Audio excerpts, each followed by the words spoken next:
தொடர்ந்து நம்ம வேத பகுதிக்கு நேராக கடந்து செல்லலாம். ஆதியாகமம் 49வது அதிகாரம் 22, 23, 24 வசனங்களை யாராவது ஒருவர் வாசிங்க. கனிதரும் செடி, அவன் நீரூற்றண்டையில் உள்ள கனிதரும் செடி, அதன் கிளைகள் சுவரின் மேல் படரும். வில்வீரர் அவனை மனமடிவாக்கி அவன் மேல் எய்து அவனை பகைத்தார்கள். ஆனாலும் அவனுடைய வில் உறுதியாய் நின்றது. அவன் புயங்கள் யாக்கோபுடைய வல்லவரின் கரங்களால் பலத்தன. இதனால் அவன் மேய்ப்பனும் இஸ்ரவேலின் கண்மலையும் ஆனான். அன்பு தகப்பனே, மக்கு நன்றி ஆண்டவரே. இந்த ராத்திரி வேளையிலும் ஆண்டவரே, உம்முடைய வசனத்தின் வல்லமை இந்த இடத்துல வெளிப்படும்படியாய் ஜெபிக்கிறோம். ஆவியானவர் எங்க மத்தியில் ஆசீர்வாடுங்க ஆண்டவரே. ஆண்டவர் எங்க மத்தியில் வல்லமையாய் ஆசீர்வாடுவீராக. வசனத்தின் வல்லமை வெளிப்படுவதாக. பரிசுத்த ஆவியானவர் இந்த இடத்துல ஆசீர்வாடுவீராக. ஆளுகை செய்யும் இயேசு கிறிஸ்துவின் நாமத்தில் ஜெபிக்கிறோம். ஜெபங்களின் ஜீவனுள்ள நல்ல பிதாவே, ஆமென். அல்லேலூயா. யாக்கோபு தன்னுடைய வயோதிப காலத்துல பிள்ளைகள் ஒவ்வொருவரையும் அவன் ஆசீர்வதிக்கிறான். அதுல யோசேப்பை ஆசீர்வதிக்கிறார். யோசேப்பு கனிதரும் செடி, அவன் நீரூற்றண்டையில் உள்ள கனிதரும் செடி, அதன் கொடிகள் சுவரின் மேல் படரும். எல்லாம் கவனிங்க. யாக்கோபு தன்னுடைய பிள்ளைங்களை எல்லாம் அழைத்து ஒவ்வொருவரையும் ஆசீர்வதிக்கிறார். நீங்க ரூபனை குறித்து சொல்லுகிற போது 4வது வசனத்தில் வாசிக்கிறோம், தண்ணீரை போல தளம்பினவனே அப்படின்னு சொல்லுகிறார்.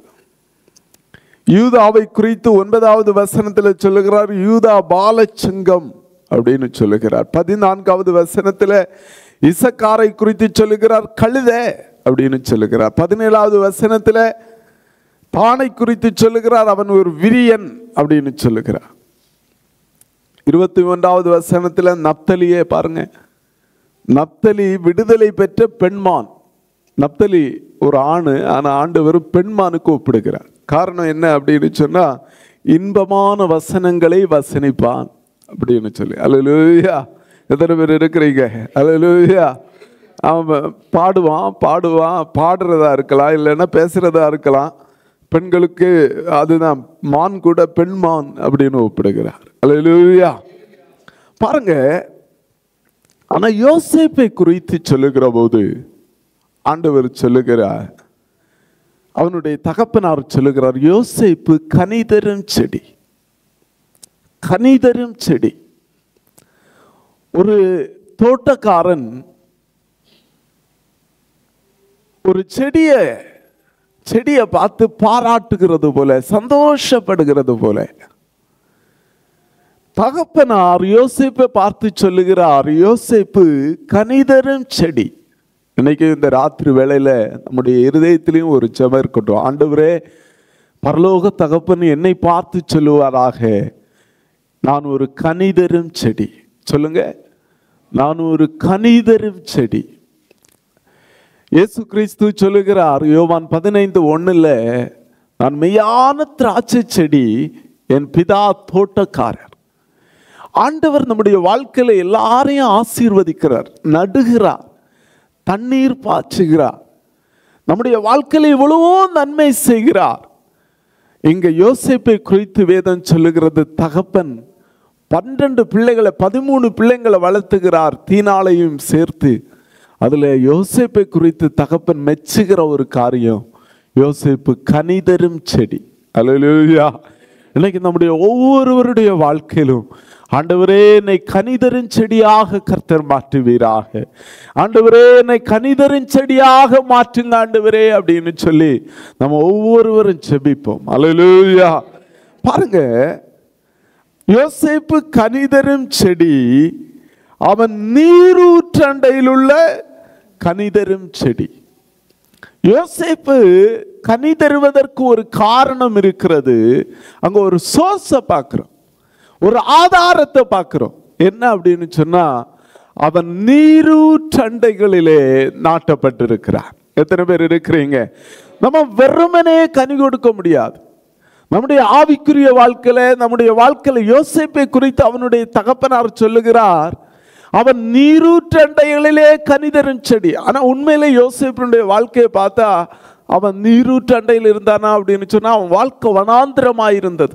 வீட்டில் உட்கார்ந்த பிரச்சனை, அவன் வேலைக்கு போன இடத்துல அவன் சிறை அதிபதியா, அவன் அடிமையா ஒப்பு கொடுக்கப்பட்ட இடத்துல பிரச்சனை, அவனுடைய வாழ்க்கையில சிறைச்சாலையில போன அங்கேயும் அவனுடைய வாழ்க்கையில ஏமாற்றங்கள். ஆனா அவனுடைய தகப்பனார் சொல்லுகிறார், அவன் வாழ்க்கையில ஒரு நீரூற்று இருந்தது. அல்லேலூயா. அவன் வாழ்க்கையில ஆண்டவர் மறைவான ஒரு நீரூற்றை வைத்திருந்தார்.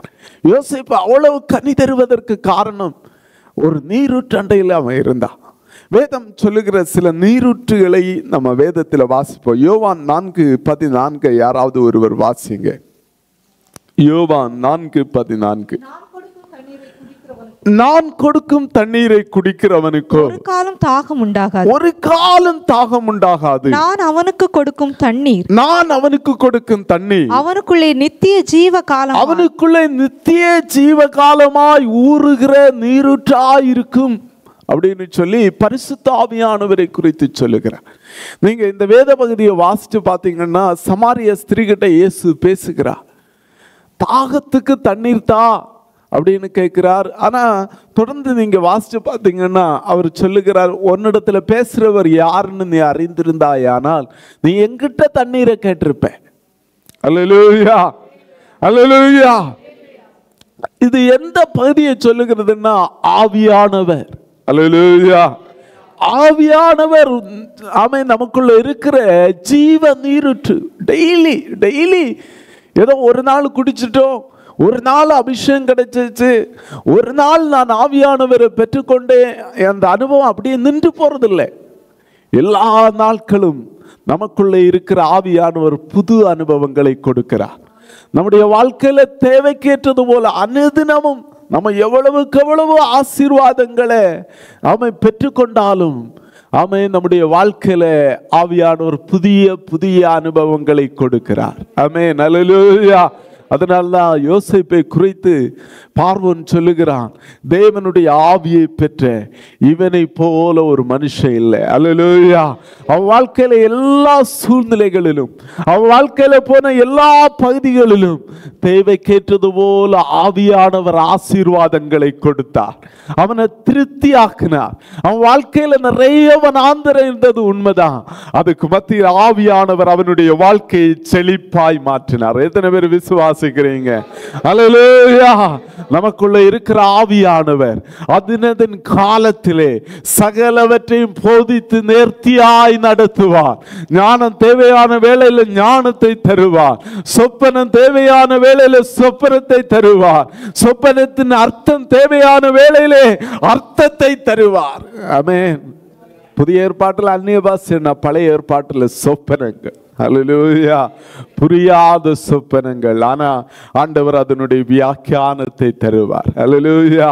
ஆமென். உன்னை உயர்ந்த இடத்துல கொண்டு போய் ஞானத்தின் ஆவியை தருவார். ஒரு தேசத்தை ஆளுகை செய்கிற ஞானத்தை ஆண்டவர் தருவார். எத்தனை பேர் விசுவாசிக்கிறீங்க? அல்லேலூயா. வேதம் சொல்லுகிற இன்னொரு நீரூற்றை குறித்து சொல்லுகிறது. நீதிமொழிகளின் புஸ்தகம் 4வது அதிகாரம் 23வது வசனத்தை வாசிங்க. எல்லா காவலோடும் உன் இருதயத்தை காத்துக்கொள். எல்லா காவலோடும் உன் இருதயத்தை காத்துக்கொள். அதனிடத்தினின்று ஜீவ ஊற்று புறப்படும். அதனிடத்தினின்று ஜீவ ஊற்று புறப்படும். உன் இருதயத்தை எல்லா காவலோடும் காத்துக்கொள். அதனிடத்தினின்று ஜீவ ஊற்று புறப்படும். நல்லா கவனிங்க. இங்க இந்த ஜீவ நீரூற்று அப்படின்னு ஆண்டவர் சாலமோன் சொல்லுகிற சில அனுபவங்களை நம்ம வாசிக்கிறோம். நீதிமொழிகள் 5வது அதிகாரம் 15, 16, 17 வசனத்தை வாசிங்க. உன் கிணற்றில் உள்ள தண்ணீரையும் உன் துறவில் ஊறுகிற ஜலத்தையும் பானம் பண்ணு. உன் துறவில் ஊறுகிற ஜலத்தையும் பானம் பண்ணு. உன் ஊற்றுகள் வெளியிலும் உன் வாய்க்கால்கள் வீதிகளிலும் பாய்வதாக. அவைகள் அந்நியருக்கும் உரியவைகளாய் இராமல் உனக்கே உரியவைகளாய் இருப்பதாக. 18வது வசனத்தை உன் வாசிங்க. ஊற்றுக்கண் ஆசீர்வதிக்கப்படுவதாக. நன்றாக கவனிங்க. இந்த வசனத்துல சாலமோன் ஒரு வாலிபனுக்கு அறிவுரை சொல்லுகிறான். ஒரு வாலிப வயதில் இருக்கிற ஒரு வாலிப தம்பிக்கு அவன் அறிவுரை சொல்லுகிற போது சொல்லுகிறான், உன் ஊற்றுக்கண் ஆசீர்வதிக்கப்படுவதாக. அப்படின்னா குடும்ப வாழ்க்கைக்குள்ள இருக்கக்கூடிய ஆசீர்வாதங்களை குறித்து அவன் சொல்லுகிறான். ஆனா அதுக்கு முன்னாடி ஒரு எச்சரிப்பை சொல்லுகிறான். என்ன அப்படின்னா, உன் இருதயத்தை எல்லா காவலோடும் காத்துக்கொள். நீங்க வாசிங்க நீதிமொழிகள் 5வது அதிகாரம் 2-3 வசனத்தை வாசிங்க. அப்பொழுது நீ விவேகத்தை பேணிக் கொள்வாய், உன் உதடுகள் அறிவை காத்துக்கொள்ளும். உதடுகள் அறிவை காத்துக்கொள்ளும். பரஸ்திரியின் உதடுகள். நல்லா கவனிங்க. உங்க வாழ்க்கையில ஜீவ ஊற்று புறப்படாதபடி உங்க வாழ்க்கையை மூடுகிற பாவங்கள் நிறைய உண்டு. அல்லேலூயா. உங்க வாழ்க்கையில ஜீவ ஊற்று உண்டாகும். நீங்க காத்திருப்பீர்கள் என்றால், அங்க சங்கீதக்காரன் நீதிமொழிகளில் சாலமன் சொல்லுகிறார், நிறைய ஆசீர்வாதங்களை உங்க வாழ்க்கையில ஆண்டவர் வச்சிருக்கிறார். அல்லேலூயா. ஆனா சொல்லுகிறத வாசிங்க. 3வது வசனம் சொல்லுகிறது, பரஸ்திரியின் உதடுகள் தேன் கூடு போல ஒழுகும். வாசிங்க. அவள் வாய் எண்ணெயிலும் மிருதுவாய் இருக்கும். நல்லா கவனிங்க. ஒரு வாலிப தம்பியினுடைய வாழ்க்கையில இருதயத்தை காத்துக்கொள் என்று சொல்லுகிற போது, இப்ப வாலிப தம்பின்னு எடுக்கலாம், இல்லைன்னா நம்ம இந்த தேசத்தில் இருக்கிறோம், நிறைய பேர் கேம்புகளில் தனியா இருக்கலாம். நீங்க தனிமையா இந்த தேசத்தில் இருக்கலாம். வேதம் சில எச்சரிப்புகளை சொல்லுகிறது. வேதம் சொல்லுகிறது, பரஸ்திரியின் உதடுகள் தேன் கூடு போல ஒழுகும். அதுதான் வேதம் சொல்லுகிறது. சிலர் பேசுறது சிலர் பேசுறது பார்த்தா தேன் கூடு போல ஒழுகும். அல்லேலூயா. அன்பே, டியர். அல்லேலூயா. அல்லேலூயா. எத்தனை பேர் இருக்கிறீங்க? அல்லேலூயா. சாலமோன் சொல்லுகிறார், நீங்க அந்த வசனத்தை வாசிங்க. பரஸ்திரியின் உதடுகள் தேன்கூடு போல் அது எண்ணெயிலும் மிருதுவாய் இருக்கும். துவக்கம், பாவத்தின் துவக்கத்தை குறித்து வேதம் சொல்லுகிறது. ரொம்ப ரொம்ப உனக்கு மிருதுவா இருக்கும். பாஸ்டர் பிரசங்கம் பண்றது ரொம்ப கஷ்டமா இருக்கும் சில வேளை. ஆனா பாவத்தின் துவக்கம் ரொம்ப இன்பமானது போல இருக்கும். நீங்க அந்த வசனம் சொல்லுகிறது, 4வது வசனம் சொல்லுகிறது, அவள் செய்கையின் முடிவோ எட்டியை போல கசப்பும், இருபுறம் கருக்குள்ள பட்டயம் போல இருக்கும். ஆமென். கசப்பு. நிறைய வேளையில வாழ்க்கை கசக்குது. நிறைய பேர் தற்கொலை செய்யறாங்க. நிறைய பேர் வாழ்க்கை கசந்து இருக்கிறாங்க. நிறைய பேர் தங்கள் வாழ்க்கையை அழிச்சு கொண்டு இருக்கிறாங்க. காரணம் என்ன? தங்கள் இருதயத்தை அவங்க பாதுகாக்கல. பிசாசு வைக்கிற கண்ணில விழுந்து போறாங்க. உங்க வாழ்க்கையில தேவையில்லாத காரியங்கள் உங்க வாழ்க்கையில் இல்லாதபடி கர்த்தர் பாதுகாப்பாராக. கரங்களை உயர்த்தி ஒரு அல்லேலூயா சொல்லுங்க. அல்லேலூயா. நீங்க வாசிங்க. வேதம் சொல்லுகிறது, 6வது வசனம் சொல்லுகிறது, நீ ஜீவ மார்க்கத்தை சிந்திக்காதபடி. ஆண்டவருடைய வசனத்துக்கு கீழ்ப்படிய மனம் இருக்காது. ஆராதனைக்கு வர விருப்பம் இருக்காது. ஜெபம் பண்ண விருப்பம் இருக்காது. பைபிள் வாசிக்க விருப்பம் இருக்காது. ஞானஸ்தானம் எடுக்க விருப்பம் இருக்காது. திருவிருந்து எடுக்க விருப்பம் இருக்காது. காரணம் என்ன? வாழ்க்கையில எங்கேயோ ஒரு மூலையில அந்த பாவம் நமக்குள்ள இருக்கிறபடியினால் அது ஜீவ மார்க்கத்தை சிந்திக்க விடாது. அதனால அவர் சொல்றாரு, தயவு செய்து நீ அந்த பாவத்தில் விழுந்துராத. 9வது வசனத்தில் அவர் சொல்லுகிறார், உன் மேன்மையை அந்நியர்களுக்கும் உன் ஆயுசு காலத்தை கொடூரருக்கும் கொடுத்துருவா. உன் வாழ்க்கை குறித்த ஆண்டவருக்கு ஒரு பெரிய நோக்கம் உண்டு. அல்லேலூயா. யோசேப்புடைய வாழ்க்கையை பாருங்க. யோசேப்பு ஆண்டவர் ஒரு ராஜாவாக்கணும்னு நினைச்சார். ஆனா அவனுடைய தரிசனம் போத்திபாருடைய வீட்டிலேயே முடிஞ்சு போயிருக்கும். அல்லேலூயா. நிறைய வேலையில ஆண்டவர் உங்களை குறித்து ஒரு பெரிய தரிசனம் வச்சிருப்பார். நீ ஒரு பெரிய ஊழியக்காரனா வரணும்னு நினைச்சிருப்பார். நீ ஒரு பெரிய தீர்க்கதரிசியா வரணும்னு நினைச்சிருப்பார். நீ பெரிய ஒரு சுகமளிக்குகிற வீரனா வரணும்னு நினைச்சிருப்பார். ஆனா உன்னுடைய அந்தரங்க வாழ்க்கையில பிசாசு உன்னுடைய வாழ்க்கையை நீ ஜெபிக்க வேண்டிய நேரத்தை, ஆராதிக்க வேண்டிய நேரத்தை, உன் வேதம் சொல்லுகிறது, உன் மேன்மையை கொடூரருக்கு கொடுத்து விடுவாய். எத்தனை பேர் இருக்கிறீங்க? அல்லேலூயா. நீங்க தொடர்ந்து வாசிச்சு பாருங்க. 11வது வசனம் சொல்லுகிறது, முடிவில் உன் மாம்சமும் உன் சரீரமும் உருவழியும். சரீரத்துல உனக்கு நிறைய வியாதிகள் வரும், உனக்கே தெரியாது. நீ பாவம் செய்கிற போது உன்னுடைய வாழ்க்கை மட்டும் அழியறதில்ல, உன்னுடைய சரீரம் உருவழிச்சிடும். எல்லாத்துக்கும் மேல 13வது வசனம் சொல்லுகிறது, 13-14, சபைக்குள்ளும் சங்கத்துக்குள்ளும் கொஞ்சம் குறை எல்லா தீமைக்குள்ளானேனே. அப்படின்னா உனக்கு ஒரு கெட்ட பேரை சம்பாதிச்சு கொடுக்கும். சமூகத்துல கெட்ட பேரை சம்பாதிச்சு கொடுத்துரும். சபையில கெட்ட பேரை சம்பாதிச்சு கொடுத்துரும். எத்தனை பேர் இருக்கிறீங்க? அதனாலதான் அவன் சொல்லுகிறார், உன் இருதயத்தை எல்லா காவலோடும் காத்துக்கொள். அது திரும்ப திரும்ப அந்த வேத பகுதி சொல்லுகிறது. 15, 16, 18, 19 எல்லாம் வீட்டில் போய் உட்கார்ந்து வாசிச்சு பாருங்க. அந்த வசனம் சொல்லுகிறது, நீ ஆண்டவருக்கு கீழ்ப்படிஞ்சிருந்தேன்னா உன் குடும்ப வாழ்க்கை ஒரு ஜீவ நீரூற்றா இருக்கும். உன்னுடைய வாழ்க்கை அநேகருக்கு ஆசீர்வாதமா இருக்கும். எத்தனை பேர் விசுவாசிக்கிறீங்க? கரங்களை உயர்த்தி அல்லேலூயா. நீங்க கடந்த நாளில் இந்த கிறிஸ்துமஸ் ப்ரோக்ராமுக்காக நான் வசனத்தை தியானிச்சுட்டு இருந்தேன். யோசேப்புக்கு ஒரு 18 வயசு இருக்கும், ஒரு 18, 19 வயது. மரியாவுக்கு 13, 14 வயது இருக்கும். நீங்க வாசிச்சு பார்த்தீங்கன்னா அது நம்ம சாதாரணமா வாசிச்சு விட்டுருவோம். யோசேப்பு கிட்ட ஆண்டவர் சொல்லுகிறார், இந்த 19 வயசு பையன் அவன் நீதிமான். எனக்கு ரொம்ப ஆச்சரியமா இருந்தது. ஒரு சின்ன பையனை பார்த்து பரலோகம் சொல்லுகிறது, யோசேப்பு ஒரு நீதிமான் அப்படின்னு சொல்லுது. 19 வயசு தான். நம்ம கணக்குப்படி பார்த்தீங்கன்னா ஒரு college first year second year படிக்கிற ஒரு பருவம். அவனை குறித்து வேதம் சொல்லுகிறது, அவன் நீதிமான்.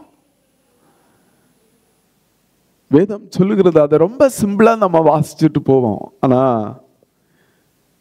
மரியாள் கல்யாணம் பண்ணி அவங்க வீட்டில தான் வந்து தங்கி இருக்கிறாங்க.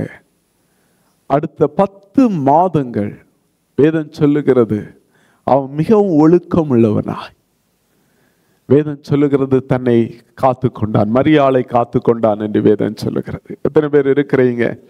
அல்லேலூயா. நீங்க வேதம் சொல்லுகிறது உங்க வாழ்க்கையில நீரூற்றுகளாய் கர்த்தர் உங்க வாழ்க்கையை ஆசீர்வதிப்பார். அல்லேலூயா. யோசேப்பு கனிதருந்தடி, அல்லேலூயா, கனிதரும் செடி. அவன் நீரூற்று எங்க இருந்தனா பரிசுத்தத்துல இருந்துச்சு. அவன் நீரூற்று பரிசுத்தத்துல இருந்துச்சு. உலகத்தின் பார்வையில அவன் ரொம்ப கனி கொடுக்கிறான், அவன் ராஜாவா மாறிட்டான். ஆனா அந்த ஊற்று எங்க இருந்துச்சுன்னா பரிசுத்தத்துல இருந்துச்சு. எத்தனை பேர் இருக்கிறீங்க?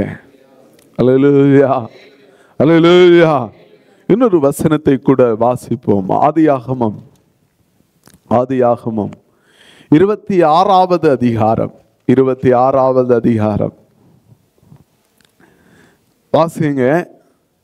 19வது வசனத்தை வாசிங்க. ஈசாக்குடைய வேலைக்காரர் பள்ளத்தாக்கிலே வெட்டி அங்கே சுரக்கும் நீரூற்றை கண்டார்கள். பாருங்க, ஆபிரகாமுடைய காலகட்டத்தில் அவன் நிறைய கிணறு தோண்டினான். ஆனா வேதம் சொல்லுகிறது ஆபிரகாம், வேதம் நீங்க அந்த பகுதியை வாசிச்சு பார்த்தீங்கன்னா 14வது வசனம் சொல்லுகிறது, பெலிஸ்தர் அவன் மேல் பொறாமை கொண்டு அந்த துறவையெல்லாம் மூடி போட்டார்கள். வேதம் சொல்லுகிறது அடுத்து கேரார்ல போய் அவன் கிணறு வெட்டினா, அங்க இருக்கிறவங்க அவங்கிட்ட அது தன்னுடையது அப்படின்னு பறிச்சு கொண்டாங்க. 21வது வசனம் சொல்லுகிறது அவன் வேறொரு திரவ வெட்டினா, அதை குறித்து வாக்குவாதம் பண்ணினாங்க. மனுஷங்க பொறாமை கொண்டாலும் வாக்குவாதம் பண்ணினாலும் ஆசீர்வதிக்கப்பட்டவர்கள் கிணறு வெட்டினா கர்த்தர் தண்ணீரை கட்டளையிடுவார். எத்தனை பேர் விசுவாசிக்கிறீங்க? ஆனா இங்க பாருங்க, ஈசாக்குனுடைய வாழ்க்கையில அவன் சோர்ந்து போகல. மனுஷங்க எவ்வளவு மூடி போட்டாலும் அவன் தோன்றதை மட்டும் விடவே இல்லை. அல்லேலூயா. வேதம் சொல்லுகிறது ஆண்டவர் அவனுடைய வாழ்க்கையில ஒரு ரகோபத்தை கட்டளையிட்டார். அல்லேலூயா.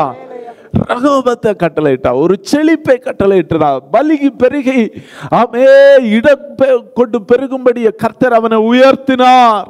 அதனாலதான் யோசேப்பினுடைய வாழ்க்கையை பாருங்க, வேதம் சொல்லுகிறது அவன் மேல மனுஷங்க பொறாமை கொண்டார்கள், அவனை பச்சமாய் பகைத்தார்கள், வாக்குவாதம் பண்ணினாங்க. வேதம் சொல்லுகிறது ஆனா அவன் சோர்ந்து போகாம கடினமாய் உழைத்தான். எத்தனை பேர் இருக்கிறீங்க? நிறைய வேளையில நம்ம வாழ்க்கையிலும் போராட்டம் வருகிற போது, பிரச்சனை வர்றப்போ சோர்ந்து போகாதீங்க, தோண்டுங்க. கர்த்தர் நீரூற்றுகளை கட்டளையிடுவார். கர்த்தர் நீரூற்றுகளை கட்டளையிடுவார். ஆமென். ஆதியாகமம் 49வது அதிகாரம் 22வது வசனத்தை வாசிங்க. யோசேப்பு கனிதரும் செடி. யோசேப்பு கனிதரும் செடி. அவன் நீர் ஊற்றண்டையில் உள்ள கனிதரும் செடி. அதன் கொடிகள் சுவரின் மேல் படரும். இந்த நீரூற்றண்டையில் உள்ள செடியினுடைய கொடிகளை குறித்து வேதம் சொல்லுகிறது, அது சுவரின் மேல படரும். பொதுவா சுவர் எதுக்கு கட்டுவாங்க அப்படின்னு சொன்னா வளர்ச்சியை தடுப்பதற்கு. ஆனா வேதம் சொல்லுகிறது சத்ரு எவ்வளவுக்கு எவ்வளவு சுவர் கட்டுறானோ அந்த அளவுக்கு கர்த்தர் உங்களை வளர செய்வார். அல்லேலூயா. நீங்க யோசேப்பினுடைய வாழ்க்கையை பாருங்க, சத்ருக்கள் அவன் வாழ்க்கையில அண்ணமார்கள் படுகொலை வெட்டினாங்க, ஆனா அதை கர்த்தர் ஆசீர்வாதமா மாற்றினார். அவனுடைய போத்திபாருடைய மனைவி அவனை தவறாய் குற்றஞ்சாட்டி சிறைச்சாலையில போட்டாங்க, ஆனா அதையும் கர்த்தர் ஏணிப்படியாய் மாற்றினார். அல்லேலூயா. வேதம் சொல்லுகிறது சத்ரு எவ்வளவுக்கு எவ்வளவு பெரிய மதிலை கட்டுறானோ அவ்வளவு கர்த்தர் உங்களை படர செய்வார், உயர்த்துவார், ஆசீர்வதிப்பார். சத்ரு எவ்வளவு பெரிய மதிலை கட்டுறானோ அந்த அளவுக்கு உங்க உயரமும் இருக்கும். எத்தனை பேர் இருக்கிறீங்க? கர்த்தருடைய நீரூற்றில நீங்க இருப்பீங்க அப்படின்னு சொன்னா மனுஷங்க கட்டுகிற மதில்களை ஆமே கர்த்தர் ஆமே படர செய்யும்படி, ஆமே அந்த மதில்களை தாண்டும்படி கர்த்தர் செய்வார். அல்லேலூயா. கரங்களை உயர்த்தி ஒரு அல்லேலூயா சொல்லுங்க. அல்லேலூயா. அல்லேலூயா. நீங்க தொடர்ந்து வாசிப்போம். 23வது வசனத்தை வாசிங்க. வில்வீரர் அவனை மனமடிவாக்கி அவன் மேல் எய்து அவனை பகைத்தார்கள். பாருங்க, யோசேப்பை குறித்து அப்பா சொல்றார், அவனுடைய சகோதரர்கள் எல்லாம் வில்வீரர். அவங்களை குறித்து அப்பா சொல்ற சாட்சி கரெக்டா அவங்களுக்கு வில்லையே தெரியும். பொதுவா அவங்க வில்வீரர்கள் தான். ஆடு மேய்க்க போறப்போ கரடி வரும், சிங்கம் வரும், அப்போ கையில இருக்கிற வில்லை எடுத்து கரெக்டா அதனுடைய தலையில கண்ணுல சரியா எய்வாங்க. ஆனா அவன் சொல்லுகிறத பாருங்க, யோசேப்ப அவனுடைய சகோதரர்கள் எல்லாம் 10 பேரும் சுற்றி நின்று அவன் மேல வில்லைதார்கள். அல்லேலூயா. காரணம் என்ன? நீங்க வாசிங்க. ஆதியாகமம் 37வது அதிகாரம் இரண்டாவது வசனத்தை வாசிங்க. யாக்கோபுடைய சந்ததியின் வரலாறு. யாக்கோபனுடைய சந்ததியினுடைய வரலாறு. யோசேப்பு 17 வயதிலே சகோதரருடனே ஆடுகளை மேய்த்து கொண்டு அந்த இளைஞன் பில்காள் சில்பாள் என்னும் தன் தகப்பனுடைய மறுமனை ஆட்டுகளின் குமாரரோடு இருந்து அவர்களுடைய துன்மார்க்கத்தை தன் தகப்பனுக்கு சொல்லி வருவான். அவர்களுடைய துன்மார்க்கம் 10 பேரும் வீட்டுல பிரச்சனை தான், துன்மார்க்கம் செய்கிறாங்க. ஆனா யோசேப்பை குறித்து வேதம் சொல்லுகிறது, அவங்க தவறோடு அவன் உடன்படலை, அவங்க செய்யற தவறோடு உடன்படலை. அதனால வேதம் சொல்லுகிறது, அவன் சகோதரர்கள் பச்சமாய் அவனை பகைத்தார்கள். அதை வேதம் எப்படி சித்தரிக்கிறது? யாக்கோபு சொல்றாரு, வில்வீரர் அவனை மனமடிவாக்கி அவன் மேல எய்தார்கள். எப்ப பார்த்தாலும் பேச்சு, எப்ப பார்த்தாலும் சண்டை. 10 பேரும் ஒன்னா சேர்ந்து எய்றாங்க. 10 பேரும் ஒன்னா சேர்ந்து அவங்க கையில கொடுத்திருந்த வில்லு ஆடுகளை காப்பாற்றும்படி கொடுத்த வில்லை சத்துருக்களிலிருந்து தன்னை காப்பாற்றும்படி கொடுத்தவில்லை, சொந்த சகோதரனை பார்த்து குறி வச்சு செய்யறாங்க. அல்லேலூயா. ஆனா நீங்க அந்த வசனத்தை வாசிச்சு பார்த்துக்கிடுங்க. 24வது வசனம் சொல்லுகிறது, அவனுடைய வில் உறுதியாக நின்றது. அவன், நீங்க அந்த வசனத்தை தெளிவா வாசிச்சு பார்த்தீங்கன்னு தெரியும், யோசேப்பு திரும்ப அம்பு எய்தான்னு பைபிள் சொல்லல. அவனுடைய வில் உறுதியாய் நின்றது. சொல்லுங்க, அவன் மற்றவங்களை அம்பையே போகல. அல்லேலூயா. எத்தனை பேர் இருக்கிறீங்க? எல்லாரும் என்ன அம்பையிறாங்களே, சுத்தி சுத்தி அம்பையிறாங்களே அப்படின்னு சொல்லி அவன் அம்பு எய்கிறவனா இல்லை. வேதம் சொல்லுகிறது, அவனுடைய அம்பு, அவனுடைய வில் உறுதியாய் நின்றது. அதுவும் நீங்க வாசிச்சு பாத்தீங்கன்னா அந்த வசனத்தை வாசிங்க. 24.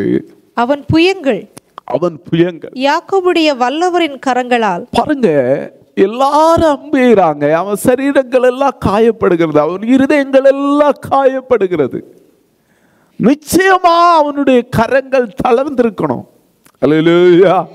வேதத்தில் நம்ம வாசிக்கிறோம், மோசேனுடைய கைகள் தளர்ந்த போது ஆரோனும் ஊரும் போய் கைகளை பிடிச்சாங்க.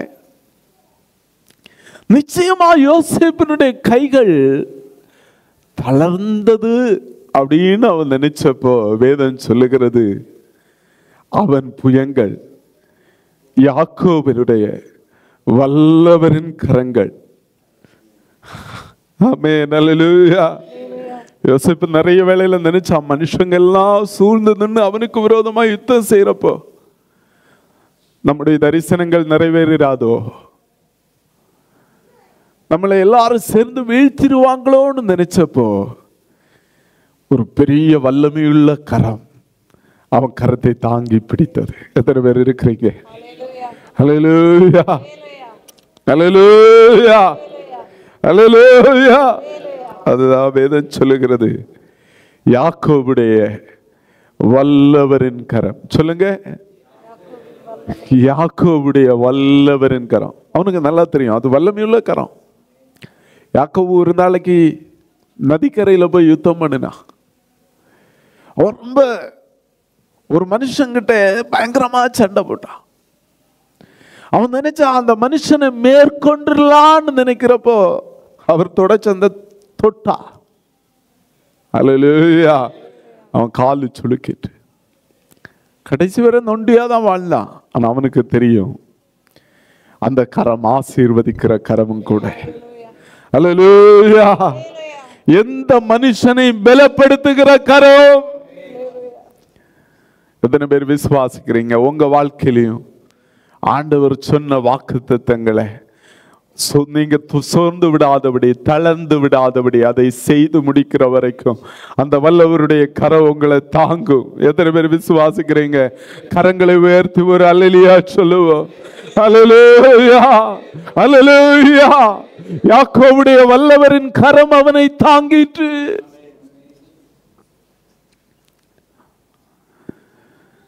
வேதம் சொல்லுகிறது, இதனால் அவன் மேய்ப்பனும் இஸ்ரவேலின் கன்மலையுமானான். அதனால ஆண்டவர் அவனை ஒரு பெரிய பொறுப்புல வச்சார். அவன் அநேகரை மேய்த்தான். இஸ்ரவேல் ஜனங்களை மேய்த்தான். எகிப்தில் உள்ள சகல ஜனங்களை மேய்க்கிற ஒரு மேய்ப்பனாய் கர்த்தர் மாற்றினார். ஆமென், அல்லேலூயா. வேதம் சொல்லுகிறது, இஸ்ரவேலின் கன்மலையானா, அவங்களை பாதுகாக்கிறவனாய் கர்த்தர் மாற்றினார். அவர்களை ரட்சிக்கிறவனாய் கர்த்தர் மாற்றினார். எத்தனை பேர் விசுவாசிக்கிறீங்க? தன்னை அம்பெய்தவர்களையும் அவன் ரட்சித்தான். அல்லேலூயா. தன்னை அம்பெய்தவர்களுக்கு அவன் சாப்பாடு போட்டான் என்று வேதம் சொல்லுகிறது. தன் மேல அம்பு எய்தவர்களுக்கும் அவங்க குடும்பத்தை பராமரிக்கும்படி கர்த்தர் அவனை ஆசீர்வதித்தார் என்று வேதம் சொல்லுகிறது. எத்தனை பேர் இருக்கிறீங்க? அல்லேலூயா, அல்லேலூயா. நீங்க சொல்லுங்க, நான் திராட்சை செடியா கர்த்தர் என்னை மாற்றுவாராக, நான் கனிதரும் கொடியா. ஆண்டவர் நம்மளை மாற்றுவாராக. எல்லாரும் எழுப்பி நிற்போமா தெய்வ சமூகத்தில்? ஆண்டவரே நன்றி, ஆண்டவரே நன்றி, ஆண்டவரே நன்றி, ஆண்டவரே நன்றி, அப்பா நன்றி, ஆண்டவரே.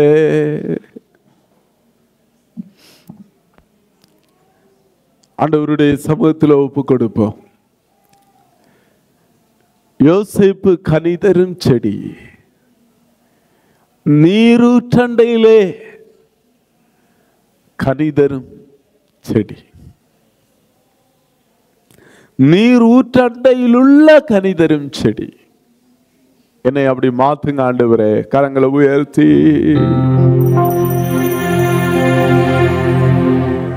பலனடைய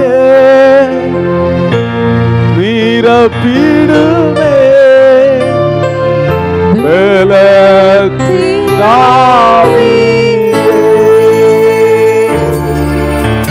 பலனடைய நீரப்பிடுமே பலத்தினாவி கனமடைய ஊற்றிடுமே ஞானத்தினாவியே கனமடைய ஊற்றிடுமே ஞானத்தினாவியே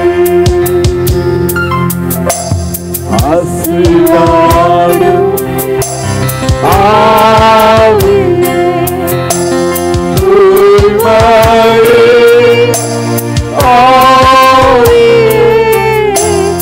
ஆசீர்வாதம் ஆவியே தூய்மையே ஆவியே இந்த இளமசைய உள்ளம் நிரம்ப இறங்கி வாழும் இந்த இடமசைய உள்ளம் நிரம்ப இறங்கி வாழுமே. ஆண்டவரே கனமடைய செய்வீரா, பலனடைய செய்வீரா. ஆண்டவரே இந்த வேளையிலும் பலவிதமான வேதனைகள் வழியாய் போய் கொண்டிருக்கிற சிலர் இந்த இடத்துல இருக்கிறாங்கப்பா. ஆனா ஆண்டவர் சொல்லுகிறார், கனி தர வைக்கிற ஒரு காலம் வரப்போகிறது. ஆமே, நீ சுவர்களின் மேல் படர போகிற ஒரு காலம் இருக்கிறது. உன்னுடைய வில் அநேகருக்கு நீ ஒரு மேய்ப்பனாய், அநேகருக்கு ஒரு கண்மலையாய் தஞ்சமாய் மாறப்போகிற நாட்கள் ஆண்டவர் வச்சிருக்கிறார். ஆண்டவர் அப்படி செய்வாராக.